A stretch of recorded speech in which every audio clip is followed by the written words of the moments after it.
How did you start in digital intermediate process, and also like what is your current role at Goodbye Kansas?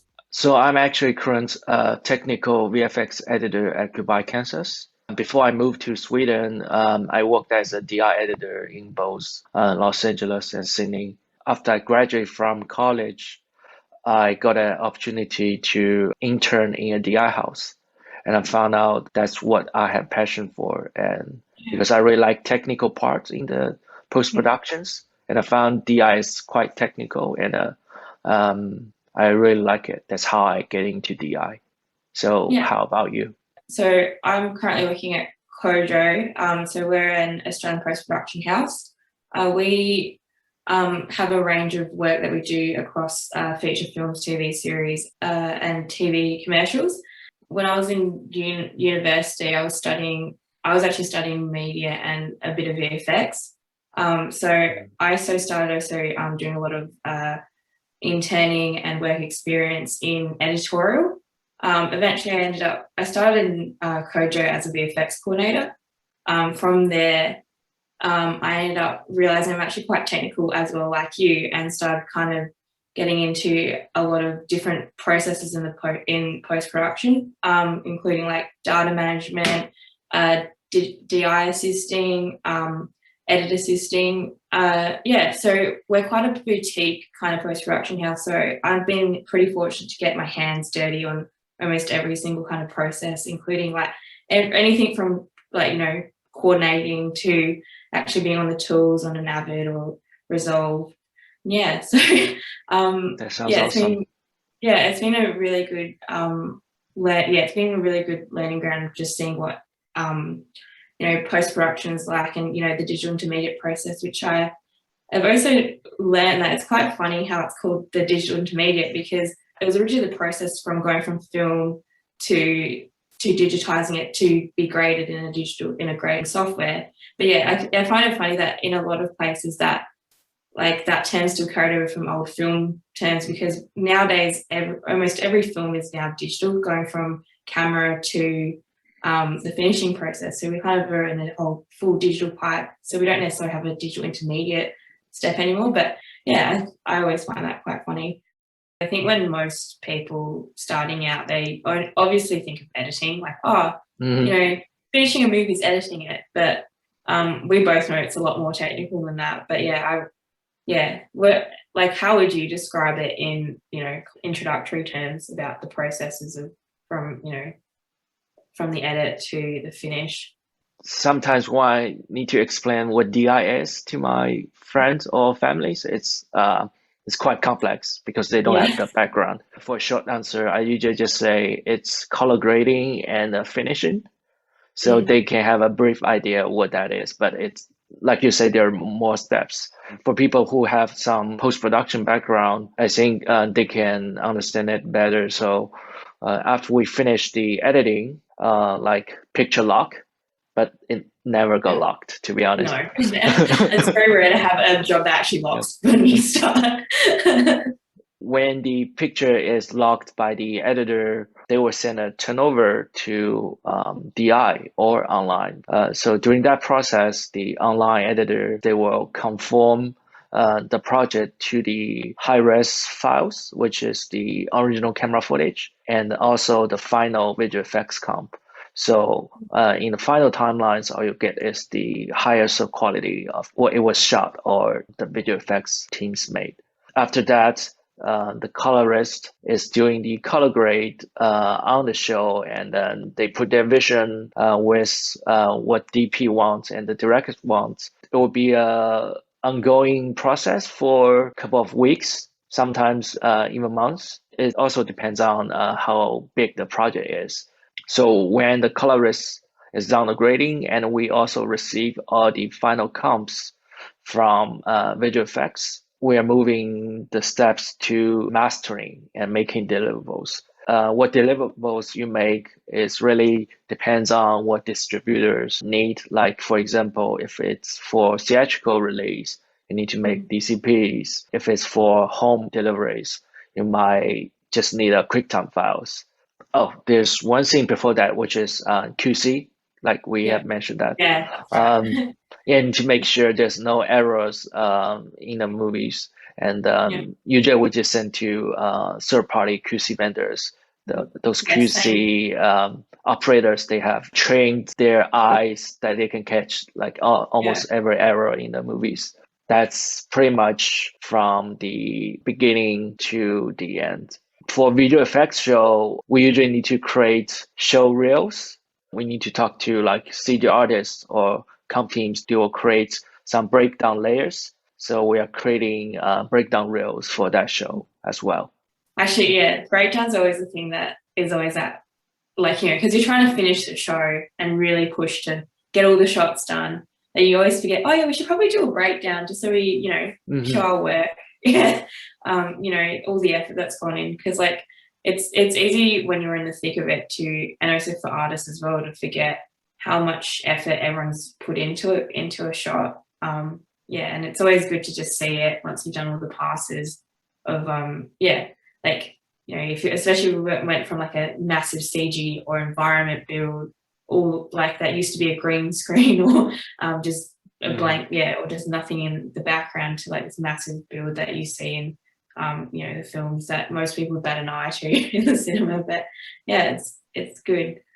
So yeah, do you find because you're a VFX editor now, from when you started, did you find that VFX has kind of become more standard, and there's more and more of a role of VFX within the editing process of in the grade and the online, compared to maybe like 5-10 years ago? Yeah, definitely. It's because we want things faster and quicker right now. Sometimes there's no time to going back and forth. For the online editor or DI editor, it'd be great to also have some VFX skills, like pan out skills or wire removal skills, so they can get some quick fix to the image. So there's no need to send back to external vendors. Yeah, no, I agree. Like, I think it's like, because more and more shows are requiring VFX, and now because with higher resolutions, you can see more crew that in shots that most productions wouldn't pick up on the day. You're kind of needing to quickly fix things, and also turnarounds are getting tighter. And sometimes you have watched it for so many times and you get very used to it. And then maybe someone, your colleague or in the QC, they pick up something that you have never noticed before, like someone standing in the background or a Starbucks coffee cup in the shot. Yeah, absolutely. I've noticed on a lot of Australian films that we've worked with, we tend to go through a QC process. So I'm sure you've also had it in your facility, where you go you'll have a QC step, and you would have a lot of things come back, which, obviously, because when you're deep in it, you won't ever see those things. So it's always that mad rush at just near the end of the job, trying to fix all these random bits that no one picked up, or like a little glimmer of or a dead pixel. So yeah. Exactly.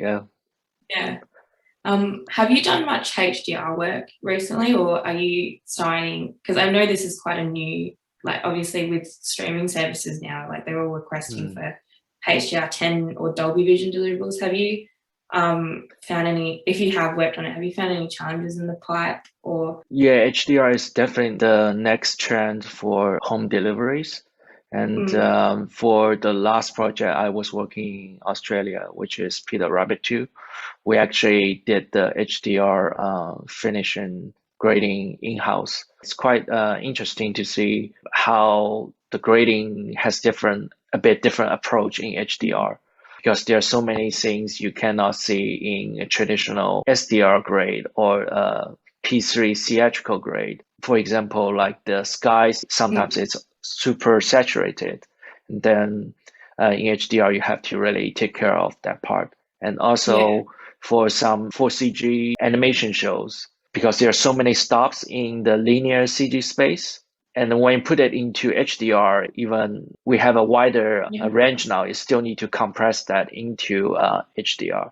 There's definitely different approach in HDR, but I think overall, artistic wise, it's pretty much the same. And I think it will be the next trend for people to watch it at home. And it's already started. Like, we're the same. Like, our last project, Sunburnt Christmas, we had to do a HDR delivery to Stan, which is a stream on demand service in Australia, similar to like Hulu in the US. But yeah, we had to do a HDR10 delivery, and artistically it's the same, but yeah, there's a whole an extra layer of technical knowledge that you need to apply to that. It's a bit scary, like, as all changes are, but also pretty exciting just to see that range that you can, that control, that level control you get in HDR, where you can change, like, you can determine every frame of, like, of grading and things. So, yeah, the technology really pushed forward the boundary. Like, for us, like 8K, we even have camera that can shoot 12Ks. I can't imagine how we are gonna process 12Ks in DI. I know. Yeah, 8K was quite hard because even on a Summit Christmas, they shot 8K, which was it was really interesting to like make sure our pipe working. So like, luckily enough, we had enough storage to facilitate that. Yeah, you always underestimate how much 4K or even 8K rushes can take off in a facility. Yeah. So what does a day at work look like for you? So again, because we're quite boutique, I wear quite a few hats. It's hard for me to go on about my day-to-day because my day changes constantly in a small facility. Not only that, it also is really project dependent. So we may have a job that's just we're a sole VFX vendor, but we usually tend to get jobs that we service the full post-production process with. And then that, depending on how big, or how VFX heavy or a show is, or how big the data is, I'll be jumping in on, sometimes VFX coordination, the more technical side of pulling data, prepping timelines for our colorists, and even all the way to the delivery stages of delivering to our, to the distribution companies like DCPs, DSNs, etc. And also, or a Netflix deliverables and things like that. So, I always struggle with that question because I just tend to I tend to have every day tends to be different for me. I've never had a day since I've worked here where it's been the same. So I've had to learn really quickly, but also I've learned I'm really hungry to learn about this kind of stuff, especially in the post process. Similar to you, like I really find it so interesting and fascinating. I actually love that we're at the stage now that everything's digital and everything changes every couple of years. And yes, it means you have to be on your toes. Like, you can get dated very quickly if you're not careful, but it also means that, it opens everyone to a lot more opportunities. Like the more knowledge you know about in this space, it kind of builds your foundations in your career up for this. Like I like to describe myself as a bit of a jack of all trades of post. I always found that I've always kind of worried in a sense that if I'm a jack of all trades, does that mean I'll ever forge further ahead, kind of like where you're just as a VFX editor or a DI editor. But then I just realized, like, it doesn't really matter. Like, for example, you've moved from DI to VFX. I feel like it's quite fluid in this industry where as long as you know the processes and are keeping up with tech, like you kind of can move around quite easily. Yeah. What about you? What's your current day looking like as a VFX editor? It's actually quite similar to you. So we have different projects which are on different stages.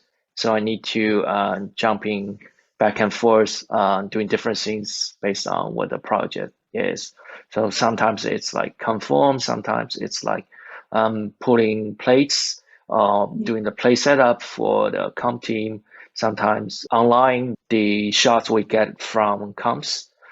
So it's kind of varies on different stage, and I think that's great because you have different exposures to almost the whole pipelines from the beginning to the end. So you kind of oversee how the show starts to how the show ends. I think that's great to increase your knowledge in post-production. And when I was in Australia, because we are only working on one show, So the process is more like linearized compared to my current job. It's different experience. I enjoy both, I would say. Yeah. No, I agree. I actually, like I said, when I started as a VFX coordinator, I really thought I would love the VFX process, but I've kind of grown to love the post process, because you're right. You see when a project comes in from start to finish. Once the edit's locked, like just having that kind of overview of the whole process is so like fascinating to me. Like, and just all the steps, like, going from, the offline edit to conforming to online and grade, and also the VFX, and also the sound mixing, and eventually to deliveries.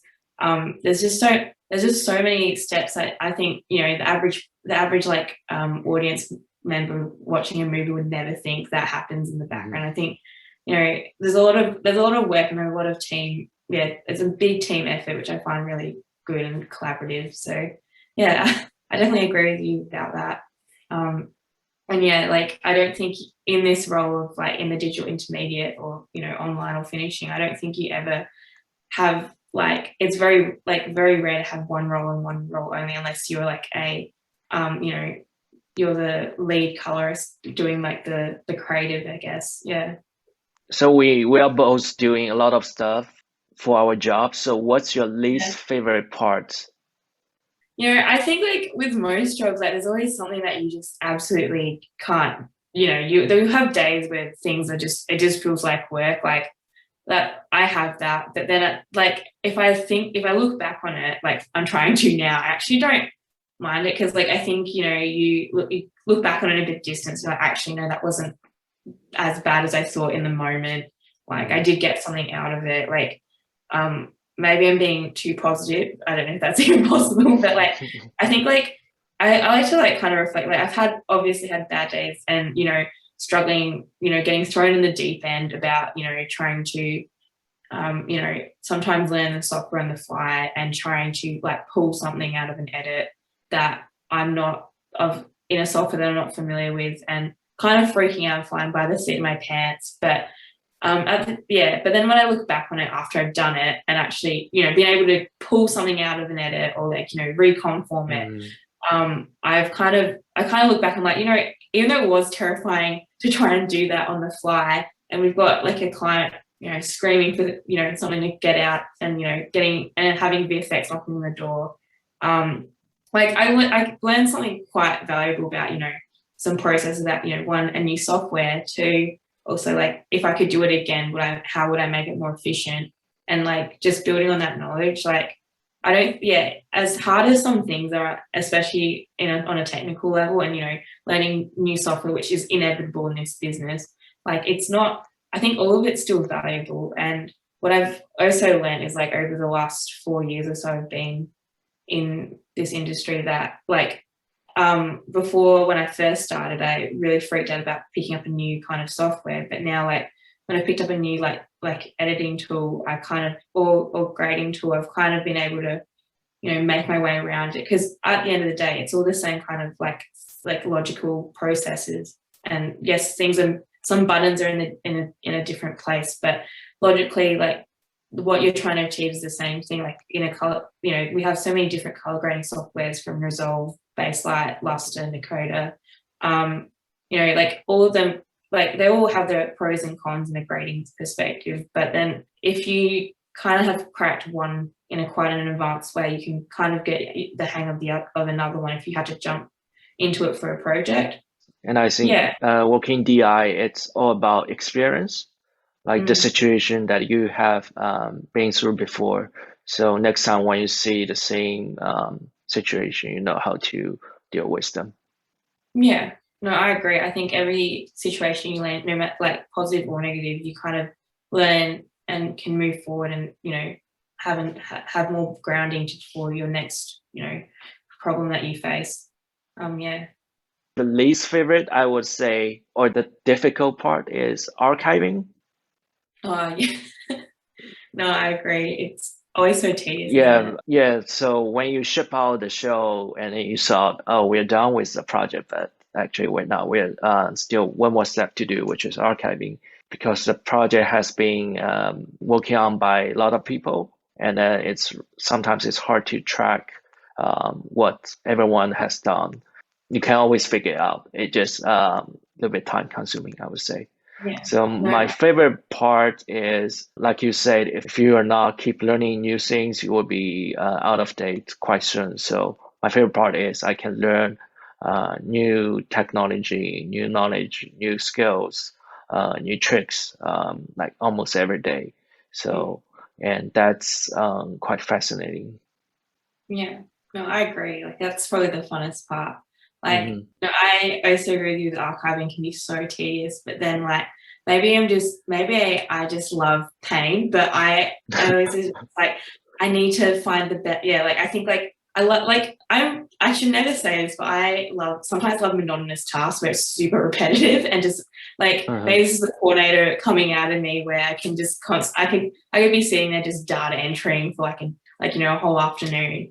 Also keep thinking like, because can I do this better? Like, can I make this more streamlined? And especially like, I'm again fortunate in a bit of a smaller team where I can kind of, run to one edit suite, run to VFX and ask them, can we just package something up and make sure we've organized everything in a certain way at the start of a job, for example, and then see how it goes when I archive it.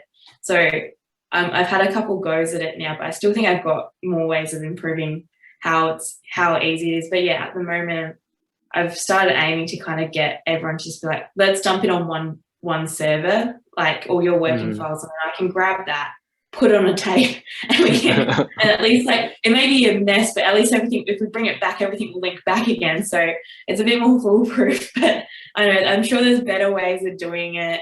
But yeah, and I'm kind of just hoping to find those ways that, yeah, and it's just like, do we need to keep, like 10 duplicates of the same version, or can we chuck any of them? So yeah, it's just making those calls, but no, I agree. Yeah. Well, I can talk about my favorite part of my job. I guess I kind of covered it too, like, being able to learn about different softwares. And not only that, I think like, the other favorite part of my job is just being able to talk to other people in the pipeline process. So like, talking to our post-production supervisor, talking to our lead colorist, another one of our online editors, or colorists and online editors, and, all our VFX teams. Because like how I've built a lot of my knowledge is talking to them and their different kind of experiences and techniques. Like, there's a lot of things like a lot of things a compositor will pick up that maybe a colorist might not, even though they go quite hand in hand. Same with like, when we have like CG artists, I like to rack their brain, because like they think so differently compared to, what I may think of, on a like data workflow perspective, or, a coordinator perspective, because they're very much in that CG environment and thinking. And even like, talking to pipeline devs too, like I can't code for the life of me. I can copy and paste things from the internet, but like, how you can just tell when people can code and they can understand that language. And that's so fascinating, because I think I'm just naturally curious about people who are so different to my way of thinking. So yeah, I find that a really good thing about being in a facility and being able to bounce off ideas with each other. I don't have experience in working in a big facility, but I hope that's kind of the same. Like, you can talk to different people and just see what they're thinking. And, it may open up your thought process too of like maybe your own things. But yeah. Yeah, I totally agree. You can always learn different things from people who have different background, and they might doing things differently, but the result might be the same. So it's quite amazing to see how they did that in different softwares or different approach, and it just expand how you will do things differently next time. Yeah. So what's the best piece of advice you have ever been given through work? Yeah. So my best advice is, I had a producer above me just remind me that, we're working as a team. You're not meant to know all the answers. Like I think just me as a personality wise, I've always just wanted just to do the best I can. And I'm a bit of a perfectionist, and I've always just wanted to make sure that I have all the answers ready, and I would research things like constantly at night and stuff, and really push myself. But then I think she really just told me, like, you're not going to have all the answers. Like, like, you have to remember that filmmaking, post-production, etc. It's a collaborative effort. It's a team. Like, you need to trust your team and make sure that you're all, like, if you're not sure about something, you can always ask your team and they can kind of help you either answer it or try and find a solution to it. And yeah, I get it. It's always hard to remember that when you're in the thick of it and everyone's on a high pressure deadline, and just remembering that we're all collaborating and going for the same goal. Like, I always was worried that I wasn't doing enough and not having the right answers all the time. But also, like, when you're starting out, especially like when my first year in the industry, I thought I needed to know all these answers. But again, I kind of have to remember, like, I literally have only just started in this industry. There's no way I could know, like, all the kind of steps that I do now, like, after being in the industry for a while. So yeah, I think just understanding that you're in a team, like, it is a collaborative process. You're not meant to be out, on your own trying to help finish a movie. Like, it is a team effort where you have people supporting you in a facility. And if you don't, there's always other people who, like, within the post-production community that can help you as well. Like, it's a small, tight-knit community, but I've noticed that even asking on forums and stuff, people are so helpful and supportive. So yeah, that's like, Yeah, I totally agree. Like, teamwork is very important, especially sometimes DI is the smallest team in the whole post-production process. Like, all the team members in the DI department is very close. We share knowledge, we help each other, and work as a team. Even sometimes there's something that we're not sure, we can always reach out to other colleagues in different departments and then get their helps. Also, like you say, online forum or website are very good resources that we can use, like BCPC, Facebook groups. That's one of the reasons what I like this industry a lot, because people in this industry are willing to share their knowledge. They're very open-minded. And yeah, I think, like, I know we're in a more technical field, but it's just remembering we don't live in a vacuum. Like, we're all here to collaborate and, share ideas. So yeah, it was like something that took me a while to realize, just because, like, I always try and problem solve too hard. So yeah, and I think we're all kind of have a bit of that problem sometimes. So yeah. So how do you find balance in your life? Do you believe you can have a work-life balance? I think you can. When I started out, I'm also, again, like, a perfectionist. I love working 110%, which can also be a detriment in work-life balance. So I have, in the last year since I started my career, like, I've had times where I've burnt out. I think everyone has. But being able to kind of equip yourself with, let's say, just the kind of, like, mental tools you need to kind of realize you sometimes just need to take a step back. Like, I've had moments on some jobs where I couldn't take a step back because I was just so, like, worried about how am I going to help solve this.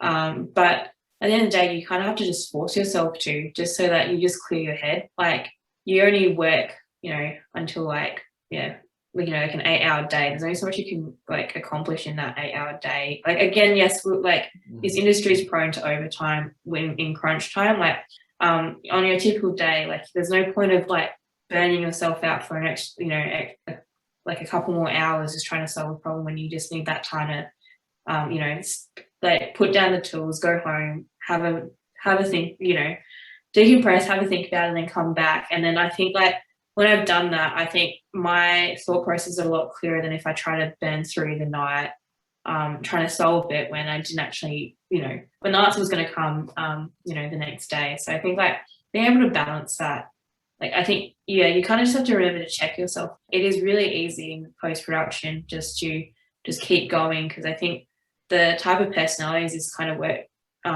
attracts the people who, want to solve a problem, don't want to stop until we get it done, kind of thing. But sometimes you just need to remember you have to step back before you can kind of see the solution.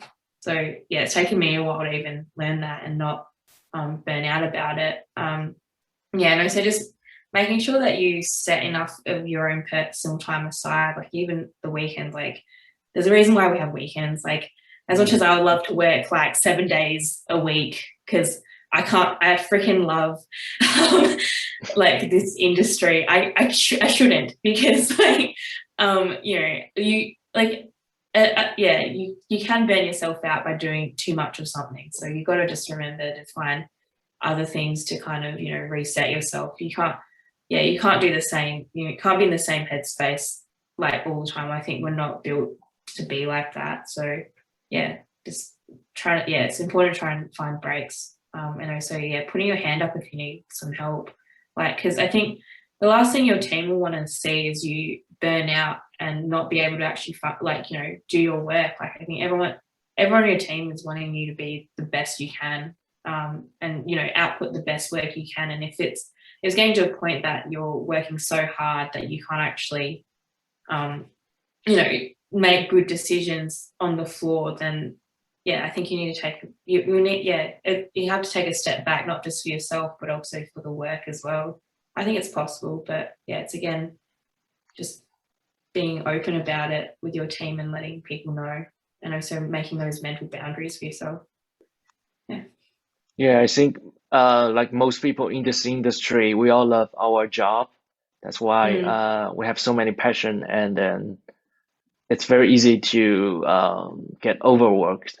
But like you said, it's always great to have a step back so you can have a clear mind to maybe do tomorrow's job better. I hope for the day that we never have to do overtime on a job, but yeah, I guess there will always be tight deadlines that we have. But you know, I personally don't mind doing a crunch, you know, a 2-week crunch to try and get the job done, and then just taking a break after. But yeah, I think it is hard to kind of balance, especially when, you know, maybe if you're in a bigger facility where, you know, you're churning job after job, and then trying not to burn out is also like is probably the hardest thing to keep mindful of in this industry, because yeah, it is so easy to do because everyone is so passionate. Everyone wants to do the best they can in it. What were you afraid of when you first started out in the industry? Yeah, so I think like most people, you don't know how and when you can kick off your first gig or first job. How to make the transition from a student to a professional. And yeah, there's a lot of unknown situations. I think the best way is reach out to someone who already worked in the industry. If you don't know anyone, you can reach out through internet or form. Just ask for some advice. I think that would be very helpful to get advice from who has the similar experience before. Yeah, I agree. Like, I think that jump from starting out as a student and getting into the industry is such a hard jump, because I think like as a student, you don't realize is that, you know, there are so many pathways to get into any industry, not just post-production, like, you know, the film industry, etc. Like the way I started, like I did a lot of work experience and, you know, getting on sets and things like that, just because I didn't get that. I went to university, didn't really get that kind of experience in a like lecture theatre. So I decided to just go out there and just see what stuck and what I liked and what I didn't like. And eventually, like, I ended up landing at Kojo just through a friend who was working there at the time. And yeah, she recommended me for a position. It's again like that whole, like, as everyone says, it's always networking, like just always being out there and talking to people, not even if it's not like industry meetups and stuff, you know, even just people who are your peers that are in the same kind of same kind of position as you. Like, you just never know who's going to help you open that door. So just getting out there is probably the best thing. Like, I struggled with that because when I started as a student, I was actually quite introverted, but I just learned, like, you kind of have to just get out there, put yourself out there, let people know that you're out there willing to learn, willing to, you know, work as well. And, you know, eventually as people see that you're willing willing to help out, willing to work, they start kind of you kind of start getting in the forefront of their minds of if they need someone in any industry. So yeah, just getting out there. And I honestly, yeah, sometimes I hate giving that advice to students because I feel like it's the advice that everyone gives you, but everyone's path is so different. Like, even just talking to you, Jimmy, like we're obviously in the same industry, but we've obviously started in quite different ways. So yeah, I think just trying to get out there as much as you can is probably the best advice I could give to any student who's trying to get into, post-production or editing or anything like that. Like, I also think if you're not in the US, maybe just talking, and you're kind of in a country that gets a lot of government film incentives, just talking to those bodies, because they're usually there to support, the local film industry, and also try and, foster new talent. I think they're a good place to start to try and get that foot in the door, because they'll want to connect you to the right people, like in post-production or anywhere you're going, really. Yeah, I think it's not really about the skill you have. When we graduate after the college, we probably don't have the skill yet, but it's about your attitude, because you're willing to learn new things and people saw that. So they let you in, and so you can learn through the process. Yeah, no, I agree. Like, before I started, I could only cut on Premiere. I knew a little bit of Nuke and Maya. I learnt majority of what I know today from my job. So I think you're not, no one's expecting you to know all the softwares and immediately be able to work on the floor as a starting role. Like, if you have the right attitude, people a company will want to foster you and nurture your growth into something that can help the company and eventually also help your career. So yeah, I think having the right attitude is probably the main thing. Yeah, and also I think no matter what the project is, or it could be a passion project, a side project, it's always great to get your hands on those projects. But when I was shooting my own project at film school, because I'm interested in DI, I always do a proper offline online process. So I transcode my own editorial dailies. And then for color grading, I do my own online process. So it kind of give me a foundation knowledge when I need to get into this industry, even though it's still a bit different or not advanced as what industry really use, but it's a good foundation, I think.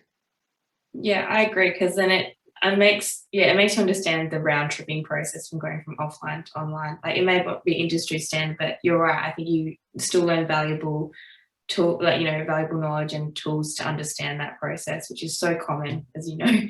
I don't think we're just not yet at a time where people are cutting big feature or TV series projects are cutting straight from the raw camera files. But yeah, I know in smaller things like commercials you can sometimes get away with it, but most of the time it's you want to do that process of transcoding and then conforming and then going back into the online. So yeah, I think that's a good advice too. Yeah. Did you ever have a mentor when you were working as well? I don't have a specific mentor, but I think I always learn from my colleagues or the people I talk to, either could be online or in person. So I think you can always learn something from others with different peoples with different backgrounds. They can give you different knowledge. Maybe you talk to someone who is a compositor, he can give you or she can give you some knowledge from compositing side. And then if you are talking to a colorist can share their process of color grading. What about you? Do you have a specific mentor? I'm kind of similar to you, where I wouldn't say I have a specific mentor, but I have a lot of mainly my colleagues who have taught me things so many people have come through our company who are still here or may have moved on. So many people have taught me so many things across the board. And it's good. Yeah, I agree. I think you can't really have just one mentor, and especially in post-production, I think you need several, because everyone is going to have different knowledge in different fields. Like, and you kind of want to, like, I feel like to be good in post-production, you want to build a foundation in all aspects of post, not just one straight aspect. You kind of want to know all parts of the process. Like, I feel like you kind of don't, like, say if you want to be like a colorist, I feel like if you just only focus on learning the best, the latest color grading software and learning all this color grading software, which is still good, but I think like not understanding the other parts of the process kind of puts you at a little bit of a disadvantage. Just because like if you have that foundation, like it helps you troubleshoot anything, because like as we know, like every job's going to be different, every project, like you're working with different people in each project. So on either like on a client side or even in a team, and they're going to have different kind of curveballs in each project, where like the more you know as a foundation, the more you're able to kind of react to them and find a solve for. I think if you kind of really focus on one section of the process, you don't have as many tools to to problem solve. So I really think it's good to understand every part of the process. Like, sometimes I'm coordinating and doing some admin stuff, and helping with client, on some client facing stuff with like post producer, but like it's not exactly technical, but some of those things, understanding that kind of stuff and how to talk to client also helps in some situations. And also like kind of understanding where they're coming from with their work is also good. So even like things that don't seem like they're part of the post-production or digital intermediate process also kind of like, and you're always going to do things in a job that don't seem like they relate to what you're doing, but they actually do if you really step back and think about it. Like they're all kind of building that experience and those foundations for you to kind of move up in your career in this industry. Yeah, exactly. I think it can also help others to understand what you do better as well. The communication is a mutual way. So when you ask the questions or ask for help, they can also understand why, like how you do that. So it helps them to do their job better as well. I also want to ask you, so when you started in post-production, did you start when film was still pretty relevant, like prevalent, and also when digi beta tapes were still relevant? Like, I personally ask because I have, like, when I started in the industry, I just missed all of that. So I never had to do a tape capture. I never had to, do a true like digital intermediate process. So I just wanted to ask if you had any experience in that, or are you similar to me where you've just started a purely digital to digital post-production process? Yeah, my experience is pretty much similar to you. It's mostly based on the file-based system. So we sometimes make tape deliveries if the clients want the tape. So we need to make the HD cam tapes if that's a part of deliveries. But for most of the job, I think we're delivering the like mezzanine files for the final deliveries. But I think it's always good to learn the analog way. Like when I was in film school, our school is one of the few schools still teach how to shoot film in the States. So when you learn how to shoot with films, you can easily learn to know how to shoot with digital as well. The tape is pretty much the same as files, it's just different containers.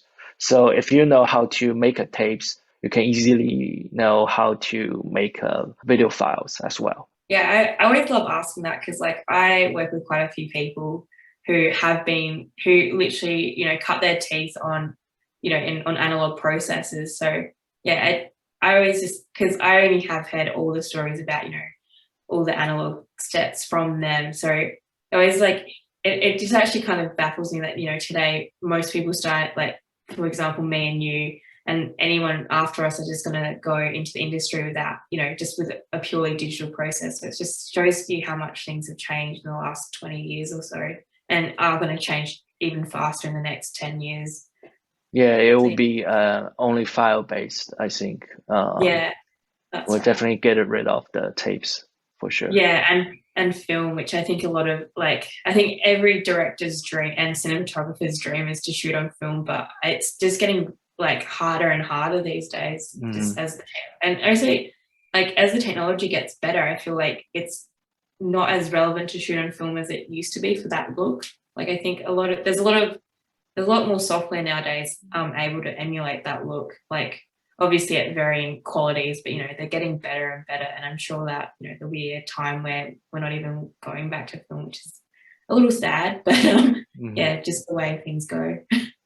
Yeah, it would be more of a artistic choice to use film instead of choosing between different cameras. Yeah, absolutely. Something like that. So how did you hear about BCPC? It seems like it's definitely up my alley about connecting post-production people with post-production people, just making community out of that. Yeah. How have you heard about them? Are you involved with them in any capacity?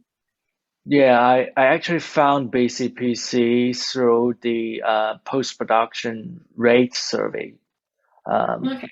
So it actually helps me and a lot of people working in the industry to get a better idea of what people are getting paid.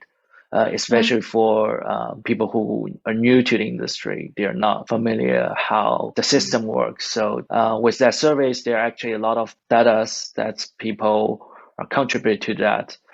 So you can get an idea what roles get what kind of salaries, because we eventually still need to pay our rent. Yeah, that's right. Even though we love what we do. And in 2019, I also applied the PDAP by BCPC, and I'm very lucky to have the opportunity to go to NAB. So if someone don't know what PDAP is, it's a professional development accessibility program by BCPC. So it gives young professional the access to conference or education programs that they're interested, no matter the financial and then geographic situation they are. I think it's only in the US at the moment. If you're interested or someone is interested, you should definitely check it out.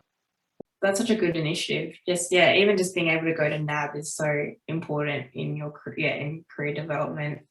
I've heard a lot about the NAB show and just all the new softwares and it's not only that you have the opportunity to see all the latest softwares, different vendors. It's also great for networking as well. Yeah, absolutely. Oh, awesome. Yeah. Well, I definitely have to look more into the Blue Collar Post Collective. I feel like I've only just scratched the surface of the community. Yeah, thanks so much for the chat, Jimmy.